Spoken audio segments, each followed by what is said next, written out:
قال الله تبارك وتعالى في كلامه المجيد أعوذ بالله من الشيطان الرجيم بسم الله الرحمن الرحيم الذين يؤمنون بالغيب ويقيمون الصلاة ومما رزقناهم ينفقون.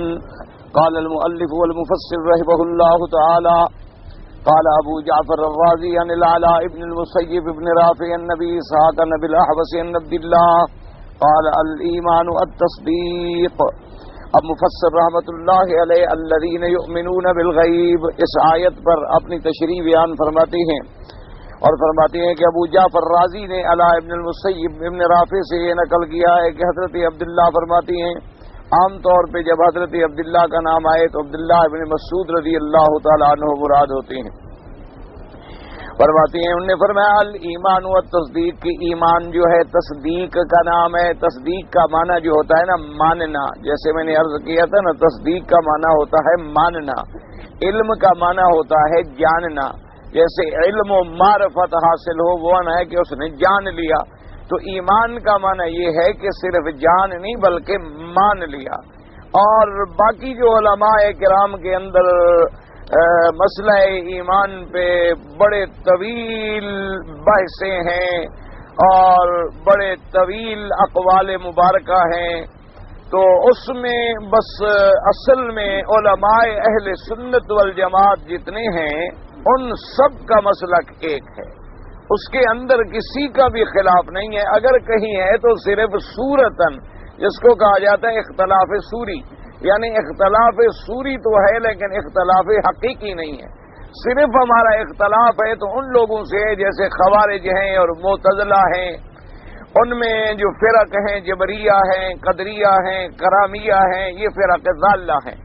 انہوں نے البتہ ایمان کی تعریف میں تمام جمہور اہل سنت والجماعت کی مخالفت کی ہے. وہ یہ کہتے ہیں کہ مرتکب کبیرہ جو ہے وہ ہمیشہ کے لیے جہنم چلا جائے گا، وہ ایمان سے نکل جاتا ہے، یعنی وہ کافر ہو جائے گا اور ہمیشہ جہنم میں چلے. جس نے بھی ارتکاب کیا کبیرہ کا ان کے نزدیک نعوذ باللہ ثم نعوذ باللہ یعنی وہ ہمیشہ کے لیے جہنمی ہو گیا. ان کے مقابلے میں دوسرا فرقہ ہے وہ کہتا ہے کہ بھی اگر کبیرہ گناہ کرتا بھی رہے تو کوئی فرق نہیں پڑتا، ایمان جو موجود ہے لہذا کوئی کبیرہ گناہ اس کو نقصان ہی نہیں دے گا. تو انہوں نے بعض احادیث مبارکہ سے اور بعض آیات مبارکہ سے اپنے پسند کے مطابق تعویلات کر ڈالی ہیں. تعویلات جو ہیں وہ کرتے رہے ہیں اور بعض الفاظ مبارک کو، جیسے کہ حضور پاک صلی اللہ علیہ وسلم کی ایک حدیث مبارک ہے، آپ نے فرمایا من قال لا الہ الا اللہ دخل الجنہ. حضور نے فرمایا کہ جو شخص کہے گا لا الہ الا اللہ وہ جنت میں داخل ہو گیا. صحابی نے سوال کیا ان زنا و ان سرقہ، یا رسول اللہ چاہے وہ زنا بھی کرے اور چوری بھی کرے یعنی زانی ہو یا چور ہو تب بھی جنت میں جائے گا؟ آپ نے فرمایا ان زنا و ان سرقہ، چاہے زانی ہو چور ہو وہ جنت میں جائے گا.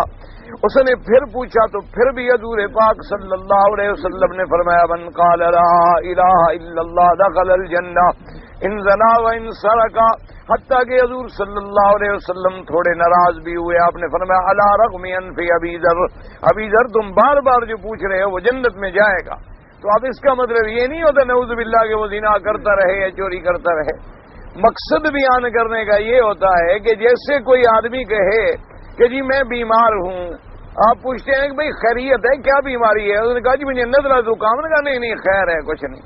تو اس کا مطلب یہ نہیں کہ نزلہ زکام بیماری بھی نہیں ہوتی، نزلہ زکام بھی تو بیماری ہے، لیکن معنی یہ ہے کہ اگر وہ کہتا کہ مجھے ٹی بی ہو گیا ہے، یا اگر وہ کہتا کہ مجھے کینسر ہو گیا ہے، یا اگر وہ مجھے کہتا کہ جی مجھے تو آج ڈاکٹروں نے تشخیص کر دی ہے کہ تمہارے ہارٹ جو ہے اس کے 2 وال کام نہیں کر رہے، تو وہ تو بہت بڑی خطرناک بات تھی نا. تو کہنے کا مقصد یہ تھا کہ بھی جب ایمان میں داخل ہو گیا کفر سے تو نکل آیا نا، باقی گناہ کفر کے مقابلے پر تو چھوٹے ہیں. یہ کہنے کا مقصد نہیں تھا نعوذ باللہ کہ جو زنا کرتا رہے تو کرتا رہے اور چوری کرتا رہے تو کرتا رہے. کیوں؟ پھر زنا پر تو باقاعدہ حد آئی، اور اسی پاک پیغمبر نے یہ بھی فرما دیا کہ الزانی حین یزنی وہو لا یؤمن. آپ نے فرمایا کہ زانی جب زنا کرتا ہے تو ایمان نکل جاتا ہے. اسی طرح حضور پاک صلی اللہ علیہ وسلم نے اللہ تبارک و تعالیٰ کے قرآن پاک کی آیات کے مطابق فرمایا کہ وَلَا تَقْرَبُوا الزِّنَا إِنَّهُ كَانَ فَاحِشَةً وَسَاءَ سَبِيلًا۔ اسی طرح ایک آدمی حضور کی خدمت میں آیا، وہ کہنے لگا حضور میں زنا کے معاملے میں بڑا مجبور ہوں، میں نہیں۔ آپ نے فرمایا کیا تم یہ قبول کرو گے کہ کوئی آدمی تمہاری والدہ کے ساتھ بھی ایسا کام کرے، یا تمہاری بہن کے ساتھ بھی ایسا کام کرے، یا تمہاری بیٹی کے ساتھ بھی ایسا کام کرے؟ اس نے کہا نہیں یا رسول اللہ۔ تو آپ نے فرمایا پھر جن پر تم نظر ڈالتے ہو وہ بھی تو کسی کی ماں ہے، کسی کی بہن ہے، کسی کی بیٹی ہے۔ تو اس لیے ہمیشہ سمجھا کریں، مقصود بیان جو ہوتا ہے ایک سمجھانا ہوتا ہے کہ جہاں ایمان کا پہلو بیان کیا جا رہا تھا وہاں بیان یہ ہوا کہ چاہے بھائی زانی ہے، چور ہے، چلو گناہ گار ہے نا، کافر تو نہیں۔ کفر کے مقابلے پر تو یہ بیماریاں چھوٹی ہیں، یہ مراد نہیں ہوتا کہ یہ بیماری ہی نہیں یا گناہ ہی نہیں۔ تو اس وجہ سے معتزلہ جو تھے وہ اہل سنت والجماعت کے خلاف ہوئے۔ بعض نے کہہ دیا کہ مرتکب کبیرہ جنت میں داخل ہی نہیں ہوگا۔ انہوں نے کہا کیونکہ قرآن فرماتا ہے اعدت للمتقین، قرآن فرماتا ہے وَأُزْلِفَتِ الْجَنَّةُ لِلْمُتَّقِينَ، اللہ کا قرآن فرماتا ہے کہ جنت ہم نے متقین کے لیے تیار کی ہے، اور جنت جو ہے وہ قیامت والے دن قریب کر دی جائے گی متقین کے لیے۔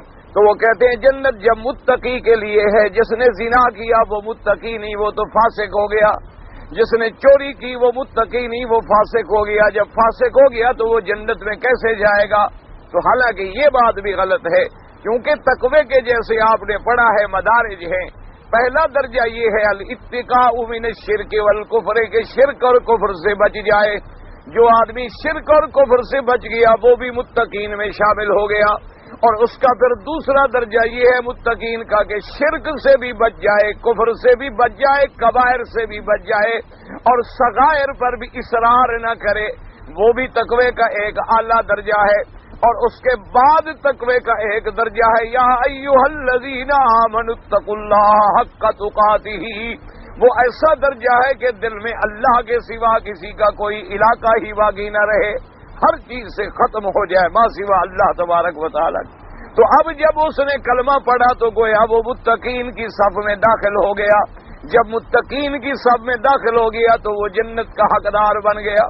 اسی لیے قرآن پاک فرماتا ہے کہ قیامت والے دن جب کافر دیکھیں گے تو کہیں گے فما لنا من شافعین ولا صدیق حمیم، وہ جب دیکھیں گے کہ مومنوں کی تو شفاعت ہو رہی ہے، انبیاء بھی شفاعت کر رہے ہیں، ملائکہ بھی شفاعت کر رہے ہیں، حافظ قرآن بھی شفاعت کر رہے ہیں، اللہ کے قرآن کی صورتیں بھی شفاعت کر رہی ہیں، اور پھر صالح اللہ کے اولیاء بھی شفاعت کر رہے ہیں۔ اب کافر کہیں گے فما لنا من شافعین، ہائے ہمارا تو کوئی سفارشی بھی نہیں ہے، بلا صدیق نہ حمیم، نہ ہمارا آج کوئی دوست ہے، نہ کوئی ہمدم ہے، نہ کوئی دمساز ہے۔ حمیم کہتی ہے حامت الرجل یا خاصت الرجل، یعنی وہ جو خاص قریب تعلق والا ہو۔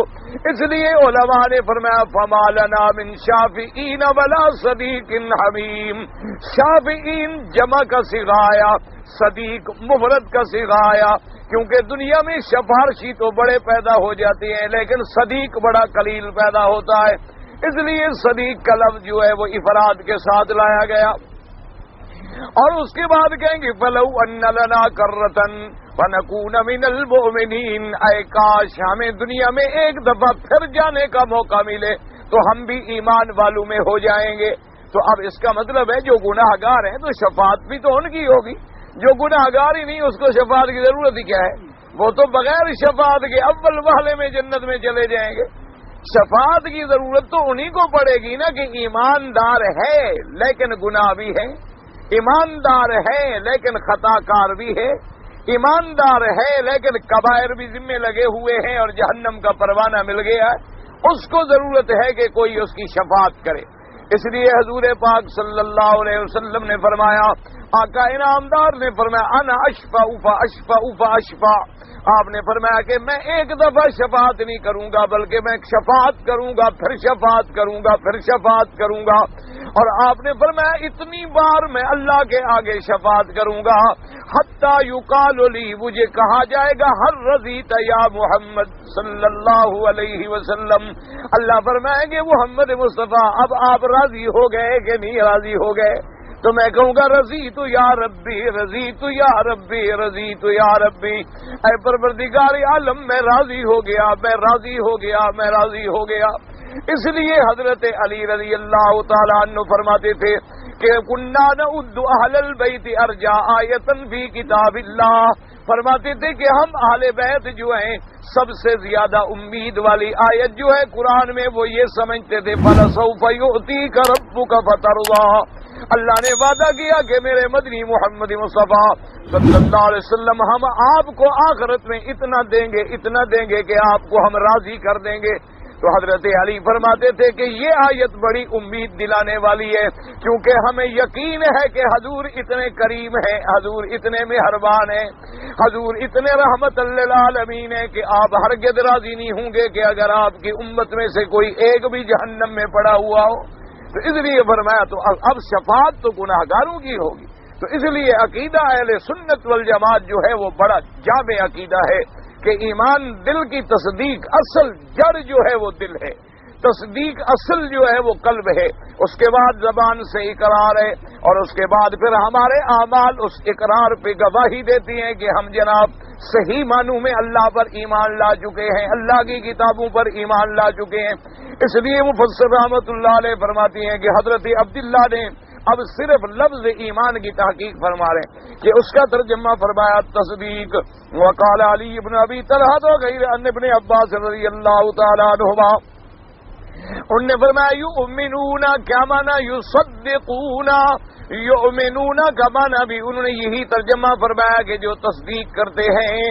وقال معمر عن الزہری الایمان العمل، حضرت زہری نے فرمایا کہ ایمان جو ہے وہ عمل کا نام ہے، یعنی عمل، انہوں نے فرمایا تصدیق کا نام ہے، یہ دوسرا قول ہے کہ ایمان جو ہے وہ عمل کا نام ہے۔ وقال ابو جعفر الرازی ان ربیع ابن انس یؤمنون یخشون، ربیع ابن انس فرماتے ہیں کہ یؤمنون کا معنی کیا ہے؟ یخشون، اللہ سے ڈرتے ہیں، جو اللہ سے ڈرے گا لازمی بات ہے کہ وہ فرما برداری کرے گا۔ تو یہ اصل میں یہ سب سوری اختلاف ہیں، یعنی ایک تفسیر کے الفاظ کی ادائیگی کے انداز علیحدہ ہیں، ورنہ اہل سنت والجماعت متفق ہیں، ماشاءاللہ کوئی ایسا جھگڑا نہیں۔ قال ابن جرير ولولا ان يكونوا موصوفين بالايمان بالغيب قولا واعتقادا وعملا فقد تدخل الخشيه لله في معنى الايمان الذي هو تصديق القول بالعمل، والايمان كلمه جامعه للايمان بالله وكتبه ورسله وتصديق الاقرار بالفعل۔ ابن جرير فرماتے ہیں والاولا کہ اولا اور راجح ترجمہ کیا ہے؟ ان یکونوا موصوفین بالایمان بالغیب، ان کی صفت کیا ہوگی؟ ایمان بالغیب، یعنی باعتبار قول کے بھی، باعتبار اعتقاد کے بھی، باعتبار عمل کے بھی، یعنی تینوں چیزیں آ گئی، اعتقاد بھی آ گیا، قول بھی آ گیا، عمل بھی آ گیا۔ جیسے کہ سلف صالحین نے فرمایا الایمان تصدیق بالقلب و اقرار باللسان و عمل بالارکان وقد تدخل الخشیت۔ اب مفسر ابن جریر فرماتے ہیں کہ خشیت جو ہے اللہ سے ڈرنا یہ بھی ایمان کے اندر داخل ہے۔ تو ایمان جو ہے ہوا تصدیق القول بالعمل، کہ جب ہم نے تصدیق کی ہے تو جو تک کلمہ ہم نے کہا ہے ہمارا عمل بھی اس کی گواہی دے، یعنی ہم نے کلمہ پڑھا لا الہ الا اللہ محمد الرسول اللہ، کوئی معبود برحق نہیں مگر اللہ، اور محمد مصطفیٰ رسول ہیں اللہ کے۔ تو اب جب ہم نے یہ کلمہ پڑھا تو ہمارا عمل بھی اس کی تصدیق کرے۔ اب اگر ہم کلمہ پڑھیں لا الہ الا اللہ اور سجدہ کریں قبروں پر تو عمل ہمارا تصدیق کر رہا ہے۔ جب اللہ کے سوا کوئی معبود ہی نہیں، کوئی عبادت کے لائق ہی نہیں، تو غیر کی عبادت کا کیا معنی؟ جب ہم کلمہ پڑھیں لا الہ الا اللہ اور قبروں کو ہم جا کے پکاریں، ندا کریں، پکاریں، اور قبروں پہ جا کے ہم جانور ذبح کریں، ان کے نام پہ ہم بکرے اور دمبے چڑھائیں، تو اللہ تبارک و تعالیٰ فرماتا ہے کہ تم نے جو قول، جو اقرار کیا تھا، تیرا عمل اس کی تصدیق نہیں کر رہا۔ اقرار تو یہ تھا کہ میرے سوا معبود کوئی نہیں، اب عبادت تو تم غیروں کی کر رہے ہو، کیونکہ نظر ہے، نیاز ہے، استغاثہ ہے، قربانی ہے، سورنا ہے، پکارنا ہے، رکوع ہے، سجدہ ہے، مانگنا ہے، یہ سب عبادت ہے، اور یہ اللہ تبارک و تعالیٰ کے سوا کسی غیر کے لیے جائز ہونے کا سوال ہی پیدا نہیں ہوتا۔ اب آپ دیکھیں نماز پڑھیں تو کس کے لیے؟ اللہ کے لیے۔ طواف کر رہے ہیں تو کس کے لیے؟ اللہ کے لیے۔ اور جناب پھر آ کر ملتزم پہ کھڑے ہو کے مانگ رہے ہیں تو کس سے؟ اللہ سے۔ اور حج والے دنوں میں آپ مینا میں قربانی کرتے ہیں تو کس کے نام پہ؟ اللہ کے نام۔ تو یہ ساری عبادت ہے، نماز بھی عبادت ہے، رکوع بھی عبادت ہے، سجدہ کرنا بھی عبادت ہے، پکارنا اور ہاتھ اٹھا کے مانگنا بھی عبادت ہے، دعا بھی عبادت ہے، نظر نیاز بھی عبادت ہے، ذبح کرنا جانور کا بھی عبادت ہے۔ تو یہ ساری چیزیں تھیں اللہ کے لیے۔ جب ہم غیر کے لیے کریں گے تو گویا ہم نے جو قرار کیا تھا ہمارا عمل اس کے خلاف جا رہا ہے۔ یعنی ہم کہہ تو رہے ہیں کہ مدینہ شریف جا رہے ہیں، لیکن سڑک ہم نے جدے والی لی ہوئی ہے۔ ہم کہہ رہے ہیں کہ ہم جی کہاں جا رہے ہو؟ جی مدینہ شریف جا رہے ہیں۔ وہ بھائی مدینہ شریف وہ ادھر ہے، تم ادھر جاؤ گے؟ نہیں جی ہم مدینہ شریف جا رہے ہیں۔ اب اس کی بات تو نہیں ہے نا۔ مدینہ شریف جانے کا معنی تب ہے کہ تمہاری نیت بھی مدینہ ہو، تمہاری سڑک بھی مدینے والی ہو، رخ بھی مدینے والی طرف ہو، پھر تو تمہاری منزل کٹے گی۔ اب فرق یہ ہوگا ہوائی جہاز والا آدھے گھنٹے میں پہنچ جائے گا، اور پرائیویٹ کار والا جو ہے وہ 4 گھنٹے میں پہنچ جائے گا، بس والا 6 گھنٹے میں پہنچ جائے گا، پیدل جو ہے وہ 2-4 دن میں پہنچ جائے گا، لیکن پہنچ تو جائے گا کہ پٹڑی مل گئی، سڑک مل گئی، راستہ مل گیا، چل پڑا ہے وہ۔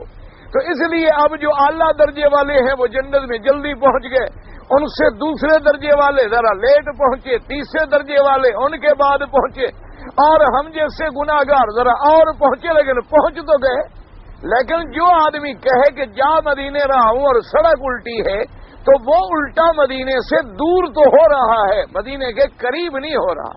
وہ جتنی سفر کر رہا ہے مدینہ منورہ سے دور ہوتا چلا جائے گا۔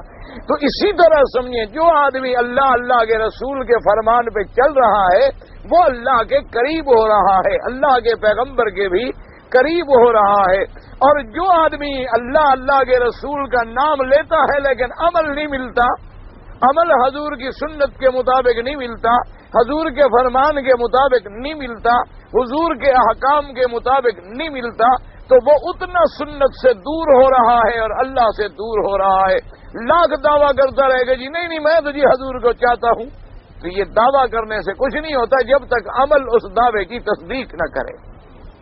اب دیکھیں نا جی، آپ میرے ساتھ وعدہ کریں مثلا کہ جی آپ میرے گھر میں آئیں گے، وعدہ ہو گیا، یہ آپ نے مجھے قول دیا، اقرار کیا، تو آپ آئے نہیں، تو آپ نے اس وعدے کو نہیں نبھایا بلکہ خلاف کیا، یعنی قول کچھ تھا اور عمل کچھ تھا۔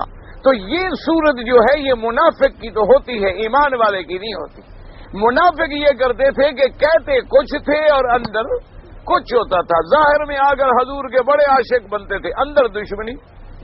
ظاہر میں آ کر حضور کے ہاتھ چوم رہے ہیں اور حضور پاک کے قریب بیٹھ رہے ہیں اور جناب بڑے صدقے وارے ہو رہے ہیں، اور اندر بغض بھرا ہوا ہے۔ اس لیے دل میں اگر تصدیق ہے تو تب زبان پہ اقرار آئے گا، اگر دل میں تصدیق ہی نہیں تو اقرار کا فائدہ کوئی نہیں۔ جب اقرار آیا تو اقرار کے سچے ہونے کے لیے عمل اس پہ گواہی دے گا، عمل اس پہ گواہی دے گا کہ ہم نے جو قول و قرار کیا ہے میں اس کو نبھا رہا ہوں۔ آپ دیکھیں نا جی، کسی آدمی سے آپ نے قرضہ لینا ہو اور وہ آپ کو نہ دے، آپ کہتے ہیں بھائی دیکھو آپ نے مجھے 1 لاکھ ریال دینا ہے، تو چلو کم از کم 200 500 1000 2000 کچھ دینا شروع تو کرو، میں سمجھوں تو صحیح کہ تم دینے والے ہو، جو تم نے وعدہ کیا ہے اس پر کچھ عمل تو کرو، کچھ پریکٹیکل طور پر مجھے ثابت تو کرو کہ تم میری ادائیگی کرنا چاہتے ہو۔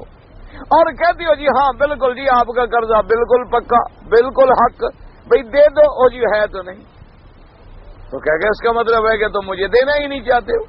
تو اسی لیے آدمی زبان سے دعویٰ کرے اللہ کی توحید کا اور عشق نبی حضرت محمد عربی کا صلی اللہ علیہ وسلم، اور عمل میں بدعت ہو، عمل کے اندر سنت کی مخالفت ہو، عمل کے اندر غیر اللہ کی شرکت ہو، تو معنی یہ ہوا کہ عمل اس کے قول کی تصدیق نہیں کر رہا۔ تو اسی بات کو سمجھیں، اللہ تبارک و تعالی آپ کو بھی اور مجھے بھی سمجھ دیں۔ تو اس لیے فرماتے ہیں والایمان کلمۃ جامعۃ، کہتے ہیں لفظ ایمان جو ہے ایک ایسا جامع کلمہ ہے، الایمان باللہ، اللہ پر ایمان لانا، اللہ کی کتابوں پر ایمان لانا، اللہ کے رسولوں پر ایمان لانا، وتصدیق الاقرار بالفعل، یعنی جو کچھ آپ نے اقرار کیا ہے اس کا بالفعل عمل کر کے تصدیق بھی کرنا کہ جو کچھ میں نے کیا ہے وہ صحیح ہے۔ قلت اما الایمان باللغۃ ویطلق علی التصدیق المحض وقد یستعمل فی القرآن والمراد به ذلک۔ اب مفسر کہتے ہیں کہ ایمان کا معنی لغت کے اعتبار سے تو تصدیق ہے، بس لفظ ایمان کا لغت کے اعتبار سے معنی ہے تصدیق۔ اب مفسر فرماتے ہیں جیسے قرآن پاک میں بھی اسی معنی میں یہ لفظ استعمال ہوا ہے، یؤمن باللہ ویؤمن للمؤمنین، تو یہاں صرف تصدیق کے معنی میں آیا ہے۔ اور اسی طرح آیا وَكَمَا قَالَ إِخْوَةُ يُوسُفَ لِأَبِيهِمْ وَمَا أَنْتَ بِمُؤْمِنٍ لَنَا وَلَوْ كُنَّا صَادِقِينَ، جیسے کہ یوسف کے بھائیوں نے کہا تھا اپنے ابا سے کہ ابا آپ ہماری تصدیق نہیں کریں گے، آپ ہماری بات نہیں مانیں گے، مؤمن لنا تو لفظ ایمان محض تصدیق کے معنی میں آ رہا ہے۔ وَكَذَلِكَ إِذَا اسْتُعْمِلَ مَقْرُونًا مَعَ الْأَعْمَالِ كَقَوْلِهِ تَعَالَى إِلَّا الَّذِينَ آمَنُوا وَعَمِلُوا الصَّالِحَاتِ، اب اللہ تبارک و تعالی یہاں ایمان کو اور عمل صالح کو جو ہے اکٹھا بیان کیا ہے۔ فَأَمَّا إِذَا اسْتُعْمِلَ مُطْلَقًا فَالْإِيمَانُ الشَّرْعِيُّ الْمَطْلُوبُ لَا يَكُونُ إِلَّا اعْتِقَادًا وَقَوْلًا وَعَمَلًا۔ اب مفسر فرماتے ہیں کہ اگر تم نے لغت کے اعتبار سے معنی دیکھنا ہو تو وہ تو صرف تصدیق قلبی کا نام ہے، لیکن جب ایمان کا شرعاً معنی مراد لیا جائے گا، یعنی ایمانی شرعی لیا جائے گا اصطلاح شرع میں، تو وہ کیا ہوگا کہ تصدیق بھی ہو، قول بھی ہو اور عمل بھی ہو، یہ تینوں چیزیں جو ہیں جمع ہوں۔ مفسر رحمت اللہ علیہ نے بھی اسی ترجمے کو جو پورے اہل سنت کا، اب وہ ہوتا ہے نا جی جز اعمال جز ایمان ہے یا جز ایمان نہیں، بعض نے کہا کہ ہیں اور بعض نے فرمایا کہ نہیں ہے، لیکن یہ نہیں کہ انکار تو کوئی بھی نہیں کرتا، اس لیے سوری اختلاف تو ہے، حقیقی اختلاف نہیں ہے۔ تمام اہل سنت والجماعت کے علماء جو ہیں اس مسئلے پہ متفق ہے۔ تو آپ موٹی بات یاد رکھیں کہ تصدیق بھی ہو، اقرار بھی ہو اور عمل جو ہے وہ اس کی گواہی بھی دے، کیونکہ بعض لوگوں نے صرف یہی سمجھ لیا ہے کہ اسلام بس ماننے کا نام ہے، مانتے تو ہیں ہم جی خدا ہے، مانتے تو ہیں جی ہم حضور پاک صلی اللہ علیہ وسلم ہیں، بس ٹھیک ہے، اللہ کے نبی ہیں، خاتم الانبیاء ہیں، حضرت محمد مصطفیٰ ہیں اور امام الانبیاء ہیں، رحمت للعالمین ہے، بس لہذا کافی ہے۔ نبی جب مانتے ہیں تو ہمارے اس ماننے کو ہمارا عمل بھی گواہی دے رہا ہے کہ نہیں دے رہا، تو اس لیے ضروری ہے کہ ہمارا عمل بھی اس پہ گواہی دیتا۔ اب ایک آدمی کہے میں حضور کو مانتا ہوں، تو حضور پاک نے حکم دیا نماز پڑھو، وہ نماز نہیں پڑھتا، تو کیا مطلب مانتا ہے؟ اگر مانتا تو حضور کے فرمان کی تعمیل نہ کرتا۔ وہ کہتے ہیں جی میں حضور کا جی پکا عاشق ہوں جی، او جی سبحان اللہ جی، حضور کے عشق میں تو حضرت ہم بس ہماری زندگی ہی عشق نبی کا نام ہے، اور صورت جو ہے وہ نبی کے خلاف ہے، شکل جو ہے وہ نبی پاک کے خلاف ہے، لباس جو ہے وہ نبی پاک کے خلاف، اور جی روزے پہ قربان جاؤں سبحان اللہ جی، حضور کا روزہ دیکھتے سینہ ٹھنڈا ہو جاتا ہے، لیکن جب ہاتھ پھیرتے ہیں تو داڑھی میں ماشاءاللہ کچھ بھی نہیں لگتا، یہ عجیب سینہ ٹھنڈا ہو جاتا ہے۔ یہ تو منافقت ہے، نفاق ہے کہ دعویٰ آدمی محبت کا کرے اور عمل میں مخالفت کرے محمد مصطفیٰ صلی اللہ علیہ وآلہ آلہ وصحابہ وسلم تسلیما کثیرا۔ بعض لوگ کہتے ہیں بھی آپ مولوی داڑھی پہ بڑا زور دیتے ہیں، ہم کہتے ہیں یہ تھوڑا سا ایک تولے کا بوجھ جو نبی کے لیے نہیں اٹھاتا وہ 2 من کا بوجھ اٹھا لے گا۔ ہم داڑھی پہ کچھ زیادہ اس لیے زور نہیں دیتے کہ داڑھی آپ رکھیں گے فائدہ مجھے ہوگا، یا داڑھی آپ منڈائیں گے تو مجھے آپ کی وجہ سے کوئی پکڑا جائے گا، سوال نہیں پیدا ہوتا۔ لیکن یہ ہے کہ یہ اگر 2 تولے وزن بھی آدمی حضور کی محبت میں نہیں برداشت کر سکتا تو کون من اور پہاڑ کہاں برداشت کرے گا؟ ایک آدمی اپنی شکل بھی حضور کے مطابق بنانے پہ تیار نہیں ہے تو محبت کا دعویٰ کتنا بڑا جھوٹا ہے بھئی. جب تمہیں حضور سے عشق ہے، حضور سے محبت ہے، تو حضور کے لباس سے محبت، حضور کے شہر سے محبت، حضور کے. آپ نے دیکھا نہیں ہے کہ لوگ لیلا مجنوں کے قصے سناتے ہیں کہ کتا آیا تو اس نے چوم لیا، تو لوگوں نے کہا دیکھا، ہم کہتے تھے پاگل ہو گیا. اس نے کہا میں کتے کو تھوڑا چوم رہا ہوں، یہ ان گلیوں سے آیا ہے جہاں لیلا رہتی ہے. تو وہ تو اس کتے سے پیار کر رہے ہیں اور تم محمد مدنی کی صورت والی داڑھی سے بھی پیار نہیں کرتے اور ہو پکے عاشق. یہ کون سا عشق ہے؟ مجھے آج تک سمجھ نہیں آیا یہ عشق کی کون سی قسم ہے. اللہ تبارک و تعالیٰ سے دعا کرو اللہ ہمیں صحابہ والا عشق نصیب کرے، اللہ پاک ہمیں اہل بیت والا عشق نصیب کرے، اللہ تبارک و تعالیٰ ہمیں اولیاء اللہ والا عشق نصیب کرے، اللہ تبارک و تعالیٰ ہمیں عباد صالحین والا عشق نصیب کرے کہ ہم صحیح معنوں میں غلام محمد بن جائیں، کہ حضور کے قدم قدم پہ چلنے کی اللہ توفیق عطا فرما دے. تب عشق ہوتا ہے بھئی. عشق کا کوئی اثر بھی تو ظاہر ہونا چاہیے نا. اس لیے فرماتے ہیں قضا بھائی اکثر الائمۃ والقضا کا الشافعی و احمد بن حنبل و ابو عبیدہ وغیر واحد اجماعا. اب مفسر فرماتا ہے کہ اکثر ائمہ رحمۃ اللہ علیہ، امام شافعی رحمۃ اللہ علیہ، امام احمد بن حنبل، امام ابو عبیدہ، بلکہ انہوں نے لکھا ہے کہ اس پہ اجماع ہے کہ ایمان کا کیا معنی ہے. ایمان شرعاً کا معنی ہے کہ دل میں تصدیق ہو، زبان پر اقرار ہو، اور بدن جو ہے اس اقرار اور قول کی گواہی دینے والا ہو. ان الایمان قول و عمل یزید و ینقص. ایمان جو ہے قول و عمل کا بھی نام ہے. اسی لیے علماء فرماتی ہیں کہ ایمان میں زیادتی بھی ہوتی ہے اور ایمان میں نقصان بھی ہوتا ہے. یہ بھی سوری اختلاف ہے، جھگڑا کوئی نہیں. بعض کہتے ہیں نفس ایمان میں زیادتی ہوتی، بعض کہتے ہیں بھی معنی یہ ہے اس کے پھل میں، اس کا جو پھل لگتا ہے اس میں زیادتی ہوتی ہے اور نقصان ہوتا ہے. تو بات تو ایک ہی ہے، صرف یعنی سمجھانے. بعض نے کہا جی درخت تو ایک ہے، اب پھل 1 من لگ گیا، کسی کا 1.5 من لگ گیا، کسی پہ 2 من لگ گیا، کسی پہ 4 من لگ گیا، تو پھل زیادہ بڑا، درخت تو وہی ہے. باتیں فرمایا کہ نہیں، درخت بھی تو مضبوط ہوگا تو پھل کو برداشت کرے گا. اگر درخت ہی کمزور ہو تو پھل کا متحمل کیسے ہو سکتا ہے؟ تو لہذا ان اختلافات میں پڑھنے کی کوئی ضرورت نہیں ہے. اہل سنت کا مذہب یہی ہے اور اسی پہ اجماع ہے. جیسے اللہ نے فرمائی ذات الیت علیہم آیاتہ زادتہم ایمانا، اور فرماتے ہیں وقد ورد فی آثار کثیرہ و احادیث افردنا الکلام فیہا فی اول شرح البخاری وللہ الحمد والمنہ. اب مفسر کہتا ہے میں نے شرح بخاری کے اندر اس پہ مفصل کلام کیا ہے، یعنی جو علماء دیکھنا چاہیں وہاں تفصیل دیکھ لیں. وَمِنْهُمْ مَنْ فَسَّرَهُ بِالْخَشِيَّةِ. بعض علماء نے فرمایا کہ ایمان کا معنی ہے ڈرنا. جو اللہ سے ڈرتا نہیں تو گویا ایمان بھی نہیں. ایمان ہو تو اللہ کا ڈر بھی ہوگا. ان الذین یخشون ربهم بالغیب، جو رب اپنے سے ڈرتے ہیں بن دیکھے. اور فرمایا من خشی الرحمن بالغیب وجاء بقلب منیب. جو پروردگار عالم رحمان سے بن دیکھے ڈر گیا وہ اور اپنا دل لے آیا جھکنے والا، اطاعت کرنے والا، وہی بندہ کامیاب ہوگا. والخشیت خلاصۃ الایمان والعلم. مفسر فرماتا ہے کہ اگر آپ دیکھیں تو یہ دل کے اندر ڈر کا پیدا ہونا جو ہے گویا کہ یہ خلاصہ ہے علم کا بھی ایمان کا بھی. جیسے اللہ نے فرمایا انما یخشی اللہ من عبادہ العلماء. اللہ سے کون ڈرتے ہیں؟ جو علم والے ہیں.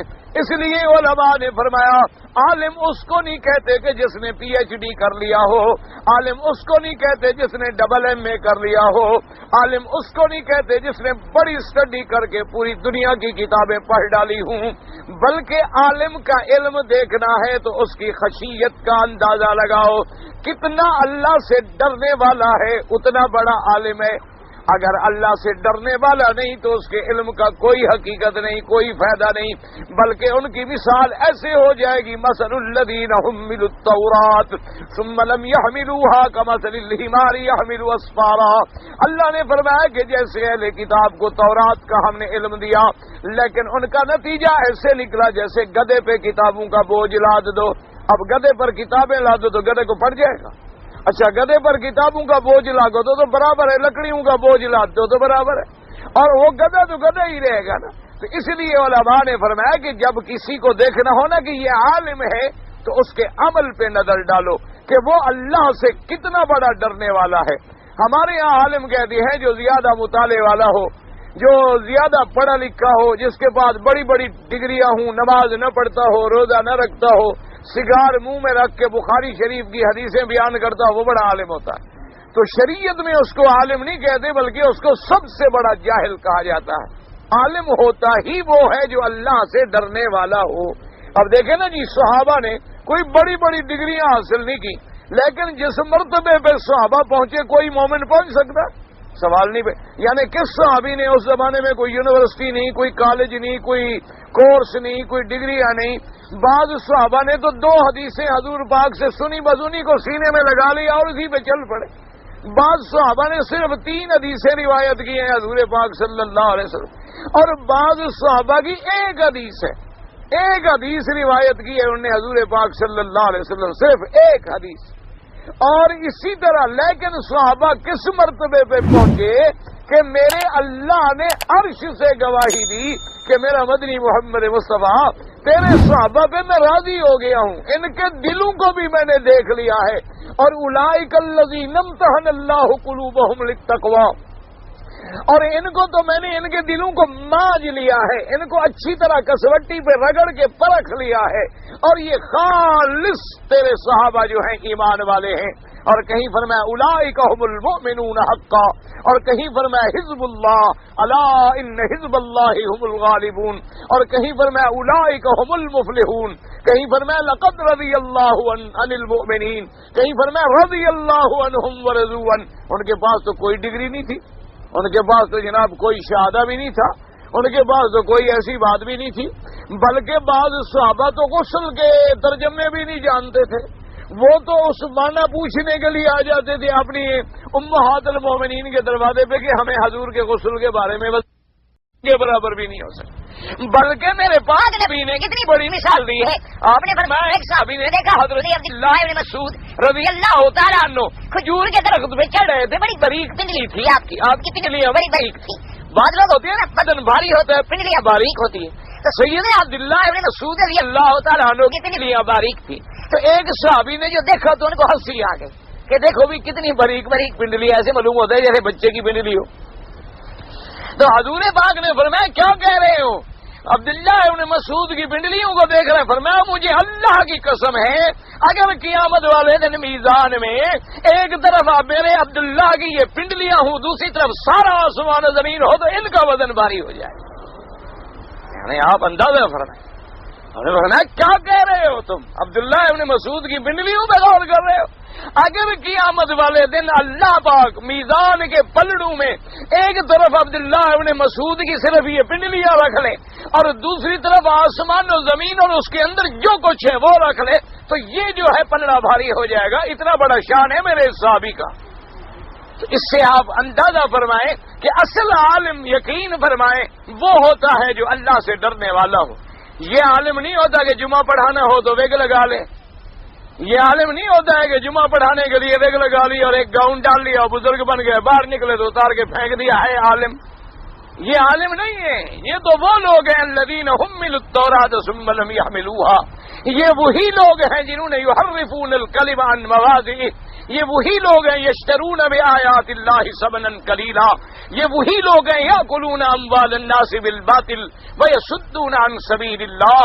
عالم وہ ہوتا ہے جس کے قدم قدم میں خشیت ہو، جس کے قدم قدم میں اتباع ہو۔ یہی وجہ تھی کہ امام احمد بن حنبل رحمۃ اللہ علیہ جب فوت ہوئے تو تاریخوں میں موجود ہے ان کے جنازے کو دیکھ کے 90,000 کافر نے کلمہ پڑھ لیا۔ اور آج ہمارا مولوی کافر بنا تو سکتا ہے، مسلمان نہیں بنا سکتا۔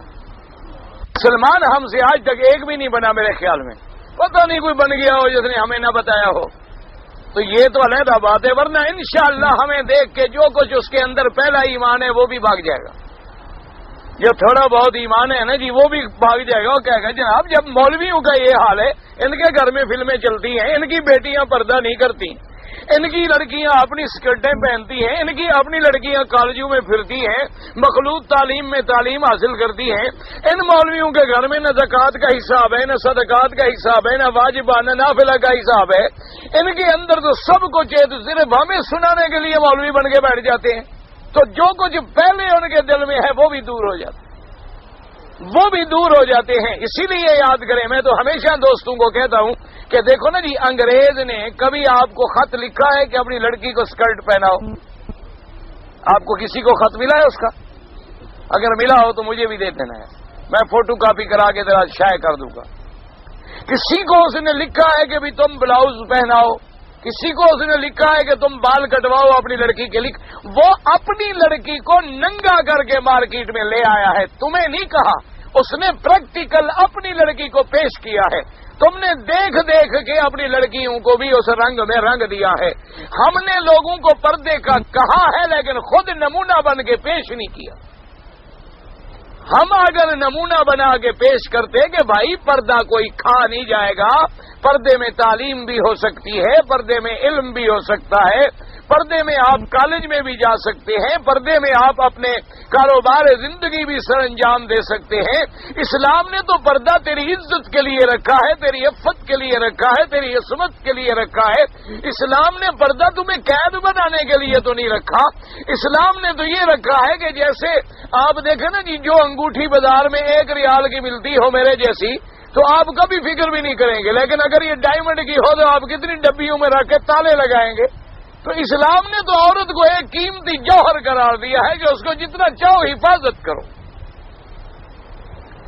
لیکن چونکہ ہم نے یہ باتیں زبانی کلامی تو کی ہیں، لیکن شام کو جب ہم نے دیکھا کہ وہ مولوی صاحب تو خود اپنی بیگم کو لے کے سیر کر رہے ہیں، تو ہم نے کہا یار مولوی کی بیگم باہر نکل سکتی ہے تو میری بیگم کو مجرم ہے، وہ بھی نکل سکتی، وہ کیوں نکل سکتی؟ اگر مولوی کے گھر میں VCR پہ فلمیں لگ سکتی ہیں تو میرے گھر میں بھی لگ سکتی۔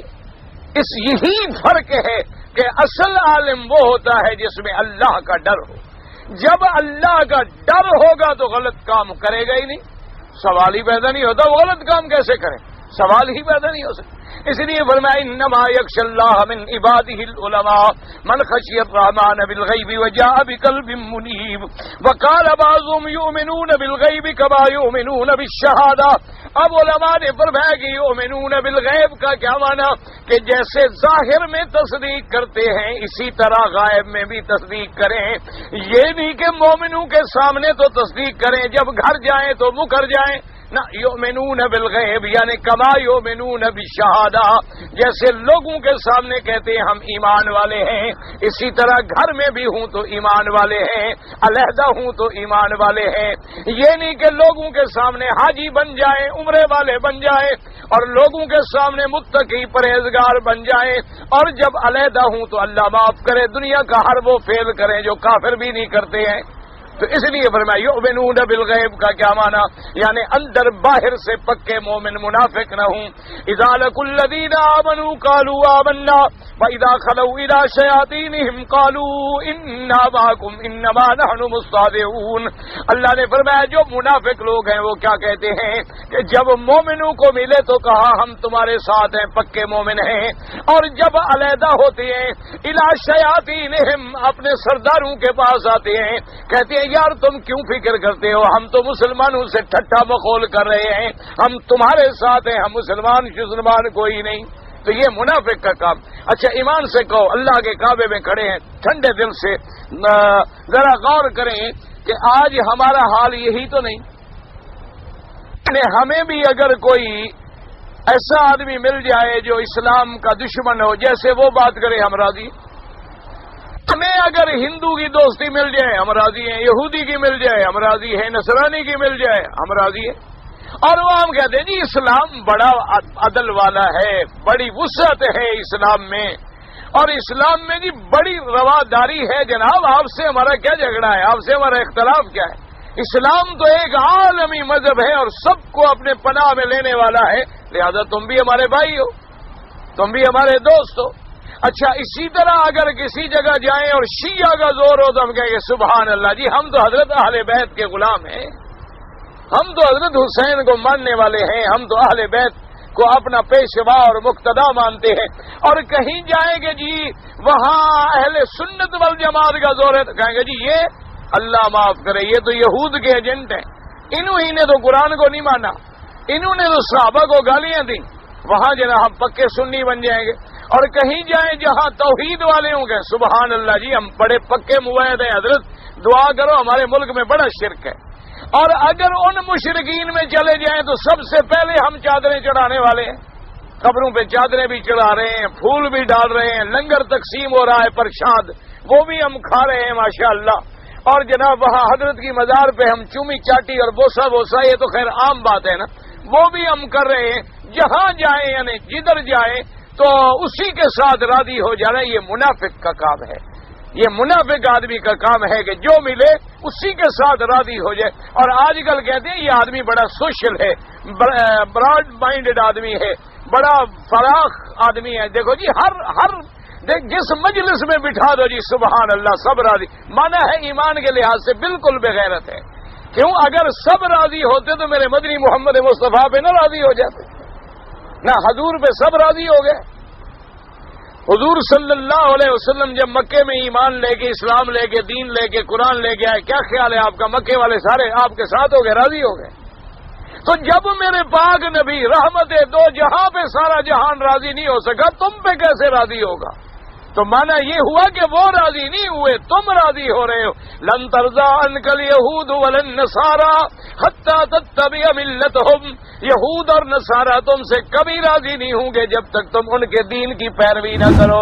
اگر تم سے راضی ہے تو مانا یہ ہے کہ تم ان کی کوئی اتباع کر رہے ہو، اگر تم ان کی اتباع نہ کرتے تو قرآن کہتا ہے وہ ہرگز راضی نہیں ہو سکتے تمہارے اوپر۔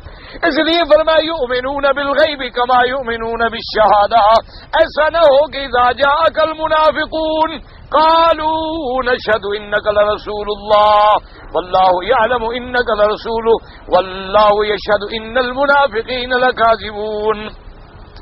اللہ نے فرمایا کہ میرے پاک نبی صلی اللہ علیہ وسلم جب آپ کے پاس یہ منافقون کی جماعت آتی ہے، آگے کہتی ہیں کہ ہم گواہی دیتے ہیں کہ آپ اللہ کے رسول ہیں، اللہ نے فرمایا اللہ تو جانتے ہیں کہ آپ میرے رسول ہیں، لیکن یہ جھوٹے ہیں، یہ جھوٹی گواہی دے رہے ہیں۔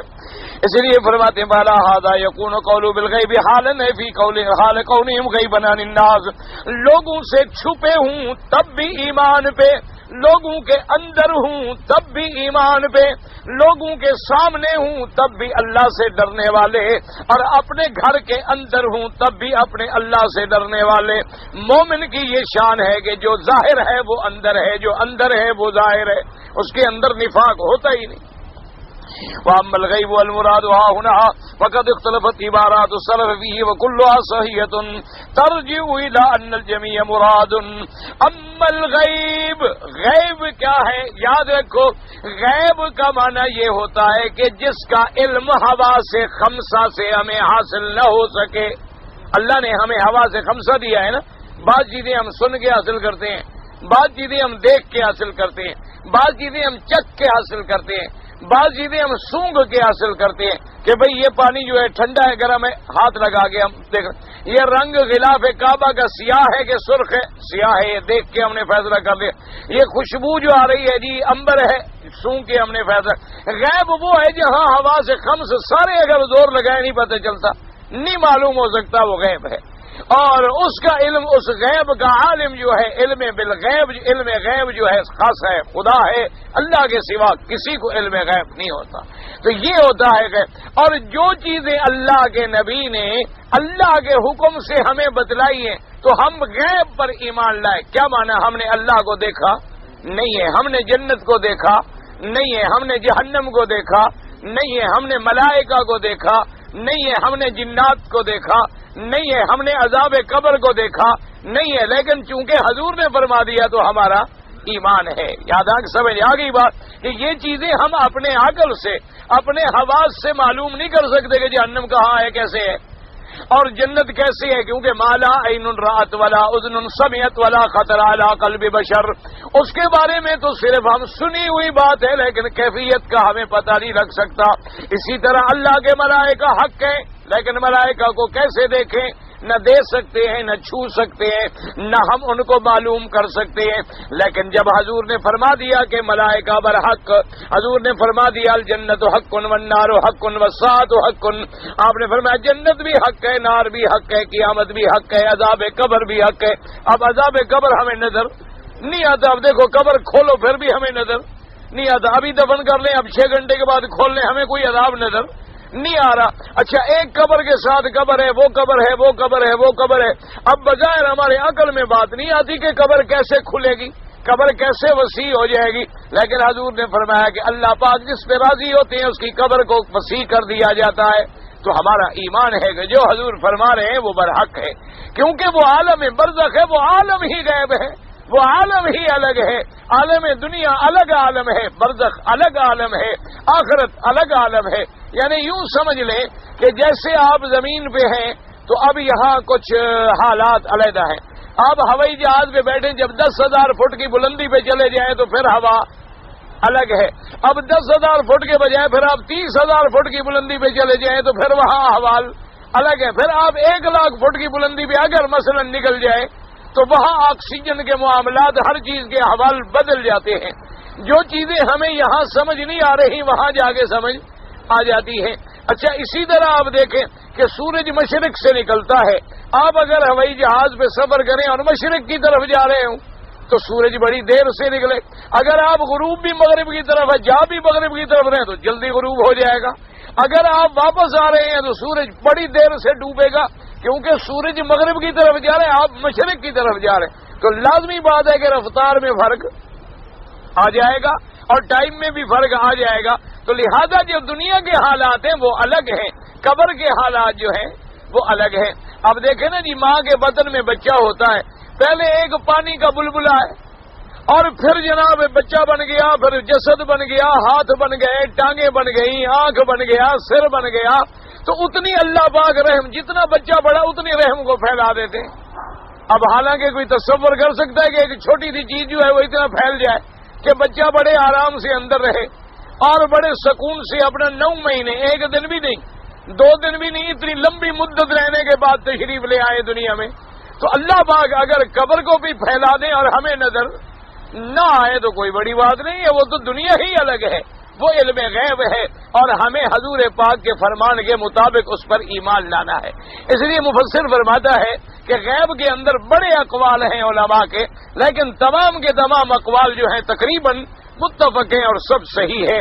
اللہ پاک سے دعا کریں اللہ ہمیں صحیح ایمان نصیب فرمائے، اللہ ایمان پہ قائم رکھے، ایمان پہ موت عطا فرمائے اور حضور پاک کی شفاعت نصیب فرمائے اور قیامت میں بھی ہمیں حضور پاک کا قرب اور محبت نصیب فرما دے۔ اللہم صلی علی محمد و علی محمد صلی اللہ علیہ وسلم۔ ایک دوست عمرے کے لیے آئے ہیں، حرم کی حدود سے لا علمی میں ایک چھوٹا سا پودا انہوں نے اکھاڑا ہے۔ بھئی اگر حرم کی حد میں کوئی درخت اکھاڑنا جو ہے وہ منع ہے، اگر انہوں نے اکھاڑا ہے تو اس کی قیمت اندازہ کر کے خیرات کر دیں بس، بھی 2 روپے کا ہوگا، 1 ریال کا ہوگا، 8 آنے کا ہوگا، یعنی ایک اندازہ لگا لیں کہ اس پودے کی اگر قیمت ہوتی تو تقریباً کتنی ہوتی۔ اچھا جی، گھر سے احرام باندھ کر اگر بی بی عائشہ کی مسجد سے واپس ہو کے آئیں اور عمرہ کریں، گزارش یہ ہے کہ احرام چادروں کا نام نہیں ہوتا، احرام تو نیت کا نام ہے۔ جب تک آپ 2 رکعت پڑھ کے نیت نہیں کرتے، آپ ساری زندگی چادریں باندھ کے جوگی بنے پھریں تو کیا ہو جائے گا؟ وہ کوئی احرام ہو جائے گا۔ تو اگر آدمی سمجھتا ہے کہ بھی میں وہاں کپڑے کہاں رکھوں گا، گھر میں نہا لوں، دھو لوں، چادریں باندھ لوں، وہاں جا کے 2 رکعت پڑھ کے نیت کر کے آ جاؤں گا، ٹھیک ہے کوئی بات نہیں، تمہاری مرضی ہے تم وہاں کپڑے بدلو، تمہاری مرضی ہے تم گھر میں کپڑے بدل لو۔ اصل احرام تو تب شروع ہوگا جب تم نیت کرو گے، جب تک نیت نہ کرو احرام شروع ہی نہیں ہوتا۔ صرف چادریں باندھ لینے سے کچھ نہیں ہوتا۔ دیکھا نہیں ہمارے ملک میں بڑے بڑے جوگی ہوتے ہیں، کوئی لال چادر باندھے ہوئے ہے، کوئی پیلی چادر باندھے ہوئے ہے، دیکھیں نا آپ، اور اگر اتار دیں تو پھر بزرگ بن جاتے ہیں۔ نہیں نا، یہ جھوٹ بات ہے بھلا بھائی، یہ لوگ میری باتوں سے ناراض ہوتے ہیں، بات تو سچی ہے نا۔ ہمارے ہاں جو آدمی کپڑے شپڑے اتار کے وہ کہتے ہیں جی اللہ کو مل گیا مجذوب ہے، جو عقل سے فارغ ہو جائے، بندوں کا نہ رہے، وہ خدا کا ہو جاتا ہے۔ یہ بڑی اچھی ترقی ہے ہمارے ہاں۔ اور اللہ کے بندے مجذوب وہ نہیں ہوتے، مجذوب کا معنی یہ ہوتا ہے کہ عقل حضور نے فرمایا کہ المومن بلہن، مومن جو ہیں بلہ مانا، بلہ کا معنی پاگل نہیں ہوتا، مانا ہوتا ہے کہ ان کو دنیا کے معاملات کی کوئی سمجھ ہی نہیں ہوتی، کہ ان کو آپ کہیں کہ جناب یہ 10 ریال کا نوٹ ہے برابر ہے، 50 والا ہے برابر ہے، 100 والا ہے برابر ہے، یعنی ان کو سمجھ نہیں آتی۔ اب یہاں کافی لوگ رہتے ہوں گے الحمدللہ، ان سے آپ پوچھ سکتے ہیں۔ میرے اپنے والد صاحب کا قصہ ہے، میں دور کی بات نہیں بتلاتا، اللہ ان کی قبر پہ کروڑوں رحمتیں فرمائے۔ اور ہاں مجھے بھول نہ جائے، دعا بھی کر دیں سارے حضرات۔ حضرت درخواستی مدد اللہ کو آج وہ لاہور ہسپتال میں ہیں، ابھی فون آیا تھا، دل کا بڑا شدید دورہ پڑا ہے، تو دعا کریں اللہ ان کو شفائے کاملہ عطا فرمائے۔ بہت بڑے عالم ہیں، محدث ہیں، اور ہمارے تو خیر ویسے بھی باپ ہیں اور شیخ بھی ہیں اور استاذ بھی ہیں اور والد بھی ہیں، ہمارے ساتھ تو ان کے کئی رشتے ہیں۔ تو بہرحال یہ ہے کہ دعا کریں، اور اللہ جتنے علماء ہیں سب کو صحت، عافیت، سلامتی نصیب فرمائے، تاکہ کچھ دین کا جو کام کریں یہی لوگ تو کر رہے ہیں، ورنہ ہمارا میڈیا تو نہیں کر رہا نا کام، نہ ہمارے کوئی سرکاری ادارے کام کرتے، یہی علماء ہیں، کوئی مدرسے کے ذریعے، کوئی تبلیغ کے ذریعے، کوئی حدیث کے ذریعے، کوئی درس کے ذریعے، کوئی ترجمے کے ذریعے ایک دین کی پٹڑی پہ لگا ہوا ہے اور لوگوں کو لگا رہا۔ تو اللہ تبارک و تعالی ان کو صحت، عافیت کے ساتھ اور اپنا محتاج فرمائے، کسی بندے کا محتاج نہ کرے۔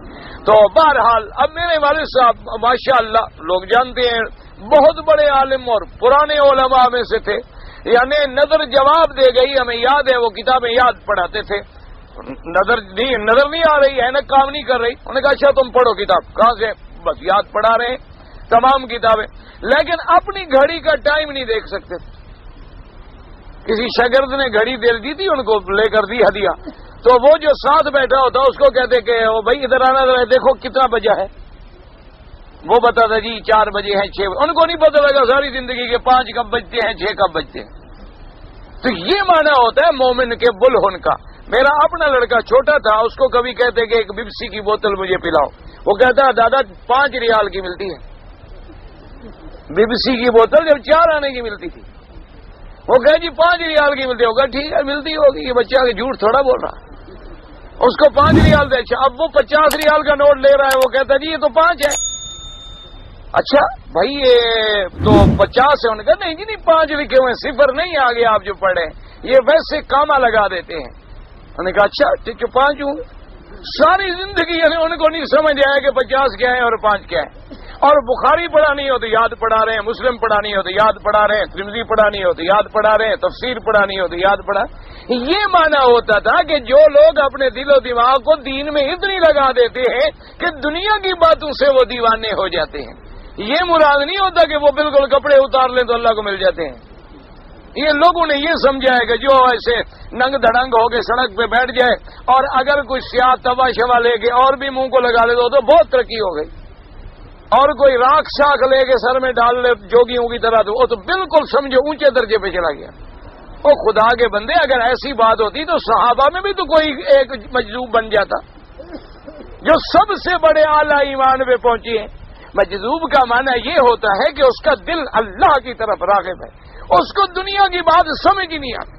یعنی اب حضور پاک نے فرمایا یہ کیا کر رہے ہیں؟ انہوں نے کہا حضور یہ کھجوریں ہیں، ہم نر کھجور کا بیج لے کے مادہ کھجور میں ڈالتے ہیں تو پھل زیادہ لگتا ہے، اور میں چھوڑو کیا ضرورت ہے، پھل اللہ دیتا ہے، کیا نر کا ڈالتے ہو اور پلاٹ مت ڈالو۔ ابا تو غلام تھے، انہوں نے کہا چھوڑ۔ اب جناب کھجوروں کا زمانہ ہے، باغ میں کھجوریں ہیں ہی نہیں۔ حضور نے فرمایا بھی کیا ہوا اس دفعہ کھجوریں نہیں ہیں نظر آ رہی؟ انہوں نے کہا حضور آپ ہی نے تو منع کر دیا تھا کہ تعبیر نہ کرو، ہم نے تو وہ کھجوروں کی تعبیر بند کر دی، تو انتم اعلم بامور دنیاکم، آپ نے فرمایا دنیا کے کام جانے تم جانو، محمد عربی کا دنیا سے کوئی تعلق، مجھے دنیا کی باتوں کا کوئی پتہ نہیں، تم جانو تمہارا کام کیا۔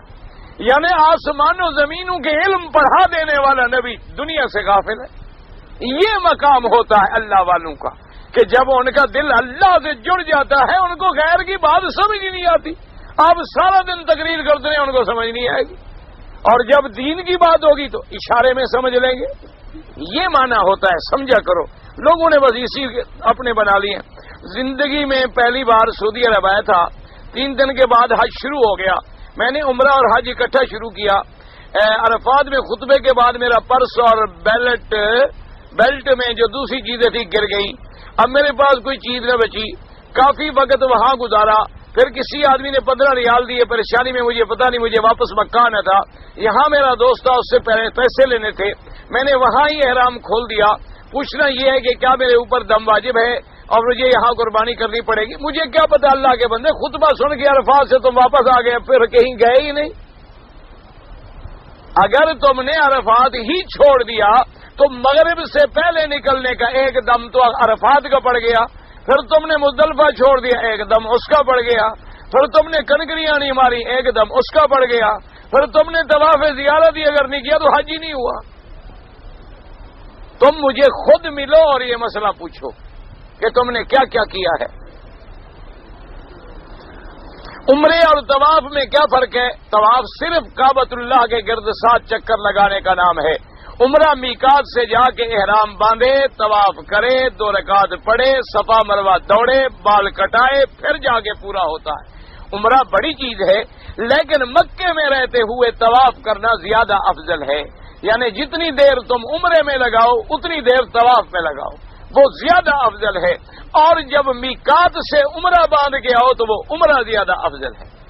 لیکن میقات مدینہ شریف ہے اور پاکستان والوں کا یلملم ہے۔ اگر کوئی آدمی آیت الکرسی پڑھ کے پھونک مار دیتا ہے ٹھیک ہے، کوئی منع نہیں۔ اتحیات پڑھ کے سلام پھیر سکتا ہے، نہیں، درود شریف پڑھنا ضروری ہے۔ صرف فرق اتنی ہے کہ حنابلہ کے نزدیک تو درود نہ پڑھے نماز ہوگی ہی نہیں۔ بعض ائمہ فرماتے ہیں کہ نماز تو ہو جائے گی لیکن اس نے بہت بڑی غلطی کی ہے۔ تو بہرحال درود شریف بالکل نہ چھوڑیں۔ صفا مروہ پہ جب ہم دوڑتے ہیں تو ہر چکر پہ صفا پہ کھڑے ہو کے اللہ اکبر کعبے کی طرف، یہ کوئی ضروری نہیں، کچھ نہیں۔ اگر نماز میں ہم ایسی صورت تلاوت کریں جس کی آخری آیت پر سجدہ ہو تو جب سجدے کی آیت ہے سجدے میں چلے جائیں، کیسے سجدہ ہوگا اور کیا ہوگا؟ آخری میں ہو چاہے درمیان میں ہو، کہیں جب اٹھے اگر دوسری رکعت پڑھنی ہے تو پھر دوسری جگہ سے شروع کرے تلاوت۔ یہاں پر بعض مساجد میں جمعہ کی اذان جو ہے 11:30 بجے بھی ہو جاتی ہے، وہ اطلاع کے لیے ہوتی ہے تاکہ لوگ تیاری کریں۔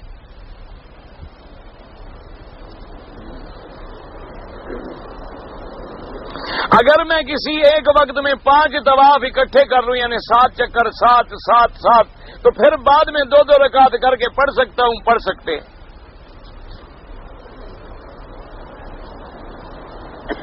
مدینہ منورہ میں جو مسجد قبلتین ہے کہ حضور کے وقت میں ہوا تھا یا صحابہ کے وقت میں بھی؟ حضور کے وقت میں پہلے قبلہ بیت المقدس تھا، اس مسجد میں بیت المقدس کی طرف لوگ نماز پڑھ رہے تھے۔ ان کو اطلاع ملی کہ اللہ کا حکم آ گیا فول وجہ کا شطر المسجد الحرام، تو وہ نماز میں کھڑے کھڑے کعبے کی طرف پھر گئے۔ تو اس لیے اس کا نام ہو گیا کہ 2 قبلوں والی مسجد کے جس میں ایک ہی نماز دونوں قبلوں کی طرف پڑھی گئی۔ ہم نے صبح کی نماز مدینہ منورہ میں پڑھی تھی، ٹھیک ہے، مکہ آ گئے، تقریباً 2 بجے پہنچے، ظہر کی نماز ہو چکی تھی، ہم نے نماز قصر کر کے پڑھی، ٹھیک ہے، اب مسافر ہیں تو قصر ہی پڑھیں گے اور کیا ہے۔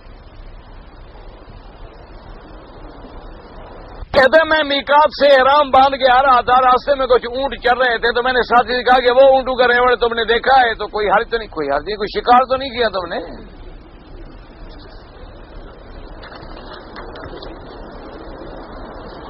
اگر ہم کسی کے کیسٹ لے لیں چوری یا زبردستی، اس میں پھر قرآن بنے، بالکل ناجائز ہے۔ زبردستی نماز نہیں ہوتی۔ اگر کسی کی زمین چھین کے مسجد بنا دو، یعنی دین کا کام کرنا چاہتے ہیں وہ بھی زبردستی والا۔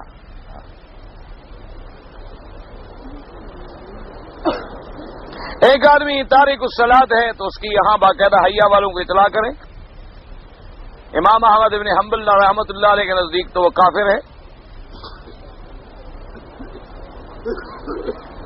ہمارے 2 آدمی پاکستان سے آئے ہیں لیکن احرام انہوں نے ریاض سے باندھا، ٹھیک ہے، بالکل ٹھیک ہے۔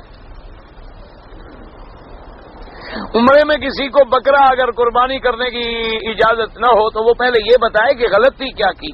بعض غلطیوں پر ضروری نہیں ہوتا کہ بکری ہو، بعض غلطیوں پر روزہ بھی ہو سکتا ہے، بعض غلطیوں پر صرف فدیہ خیرات بھی ہو سکتا ہے، تو وہ وضاحت کرے گا کہ غلطی کیا ہے، پھر آدمی بتلائے گا۔ نابالغ لڑکا اگر اپنی بیوی بالغ کے ساتھ ہم بستری کرے تو غسل ہوگا؟ بالکل ہوگا، کیونکہ اب تو مسئلہ اذا التقى الخطان بالخطان وجب الغسل، جب ایک شرمگاہ دوسری شرمگاہ سے مل گئی تو غسل واجب ہو گیا۔ کہ رسول کو بوسہ دینا جو ہے سنت محمد مصطفیٰ ہے، بہت بڑی فضیلت ہے۔ صحابہ کہتے ہیں ہمارے کپڑے بھی پھٹ جاتے تھے تب بھی ہم بوسہ دیتے تھے۔ اذان مغرب اور جماعت کے درمیان 2 نفل پڑھی جائے، احناف کے نزدیک نہیں، باقی ائمہ کے نزدیک پڑھی جائے۔ اگر کوئی شخص امام حرمین کے بارے میں غلط عقیدہ رکھے، دعا کریں اللہ اس کو ہدایت۔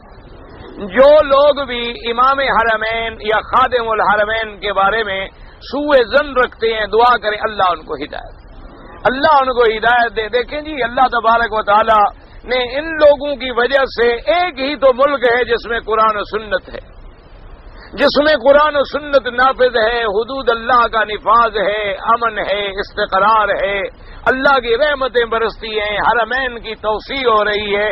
آپ دیکھیں گے حرمین الشریفین کو تو اگر کوئی مسلمان ہے نا، میں تو اب کیا کرتا ہوں، میں کہتا ہوں جو لوگ ان پہ کہتے تھے یہ وہابی ہیں اور نجدی ہیں اور خود رسول کو نہیں مانتے، ان کو اگر ذرہ بھر بھی ضمیر ہے نا، مدینے کا حرم دیکھ کے اب توبہ کر، کہ اگر ان کے دل میں حضور کی محبت نہ ہوتی تو حضور کے حرم پہ اتنی خرچ کر دیتے، حضور کے حرم پہ اپنی جان، کہ اللہ کا گھر بعد میں بن رہا ہے، رسول کا گھر پہلے بنا دیا، تو ان کے دلوں میں حضور کی محبت نہیں ہے، اور ہم صرف حلوے کھانے والوں کے دل میں محبت ہے۔ اس لیے دعا کرو اللہ پاک جن کے دلوں میں بھی ائمہ حرمین سے یا خادم الحرمین سے یا ان لوگوں سے جو اس ملک کی خدمت کر رہے ہیں سوء ظن ہے یا بغض ہے، اللہ ان کو ہدایت دے، اور اللہ تبارک و تعالی ان کو اور زیادہ حرمین کی خدمت کی توفیق دے۔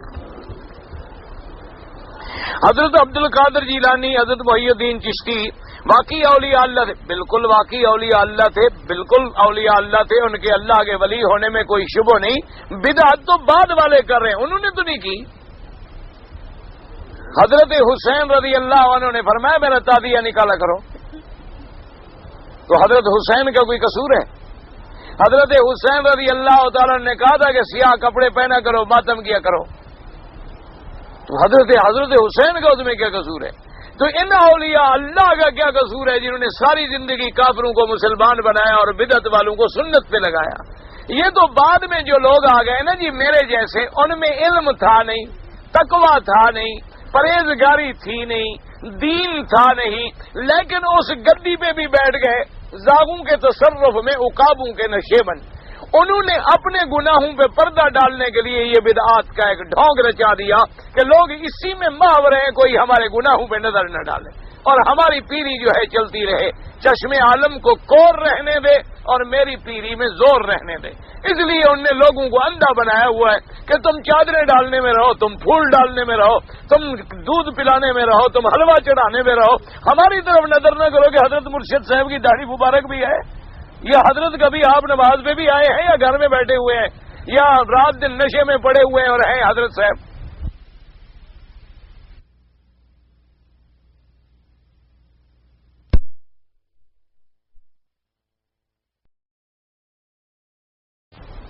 حضرت حسین رضی اللہ تعالیٰ نے کہا تھا کہ سیاہ کپڑے پہنا کرو، ماتم کیا کرو، تو حضرت حسین کا اس میں کیا قصور ہے؟ تو ان اولیاء اللہ کا کیا قصور ہے جنہوں نے ساری زندگی کافروں کو مسلمان بنایا اور بدعت والوں کو سنت پہ لگایا؟ یہ تو بعد میں جو لوگ آ گئے نا جی میرے جیسے، ان میں علم تھا نہیں، تقویٰ تھا نہیں، پرہیزگاری تھی نہیں، دین تھا نہیں، لیکن اس گدی پہ بھی بیٹھ گئے، زاغوں کے تصرف میں عقابوں کے نشیبن، انہوں نے اپنے گناہوں پہ پردہ ڈالنے کے لیے یہ بدعات کا ایک ڈھونگ رچا دیا کہ لوگ اسی میں محو رہے، کوئی ہمارے گناہوں پہ نظر نہ ڈالے اور ہماری پیری جو ہے چلتی رہے، چشم عالم کو کور رہنے دے اور میری پیری میں زور رہنے دے۔ اس لیے ان نے لوگوں کو اندھا بنایا ہوا ہے کہ تم چادریں ڈالنے میں رہو، تم پھول ڈالنے میں رہو، تم دودھ پلانے میں رہو، تم حلوہ چڑھانے میں رہو، ہماری طرف نظر نہ کرو کہ حضرت مرشد صاحب کی داڑھی مبارک بھی ہے، یا حضرت کبھی آپ نماز پہ بھی آئے ہیں یا گھر میں بیٹھے ہوئے ہیں یا رات دن نشے میں پڑے ہوئے ہیں اور ہیں حضرت صاحب۔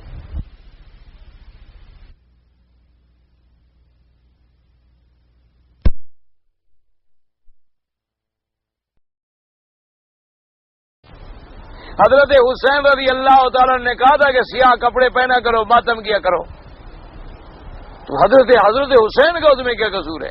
تو ان اولیاء اللہ کا کیا قصور ہے جنہوں نے ساری زندگی کافروں کو مسلمان بنایا اور بدعت والوں کو سنت پہ لگایا؟ یہ تو بعد میں جو لوگ آ گئے نا جی میرے جیسے، ان میں علم تھا نہیں، تقویٰ تھا نہیں، پرہیزگاری تھی نہیں، دین تھا نہیں، لیکن اس گدی پہ بھی بیٹھ گئے زاغوں کے تصرف میں، عقابوں کے نشیبن۔ انہوں نے اپنے گناہوں پہ پردہ ڈالنے کے لیے یہ بدعات کا ایک ڈھونگ رچا دیا کہ لوگ اسی میں محو رہے، کوئی ہمارے گناہوں پہ نظر نہ ڈالے اور ہماری پیری جو ہے چلتی رہے، چشم عالم کو کور رہنے دے اور میری پیری میں زور رہنے دے۔ اس لیے انہوں نے لوگوں کو اندھا بنایا ہوا ہے کہ تم چادریں ڈالنے میں رہو، تم پھول ڈالنے میں رہو، تم دودھ پلانے میں رہو، تم حلوہ چڑھانے میں رہو، ہماری طرف نظر نہ کرو کہ حضرت مرشد صاحب کی داڑھی مبارک بھی ہے، یا حضرت کبھی آپ نماز پہ بھی آئے ہیں یا گھر میں بیٹھے ہوئے ہیں یا رات دن نشے میں پڑے ہوئے ہیں اور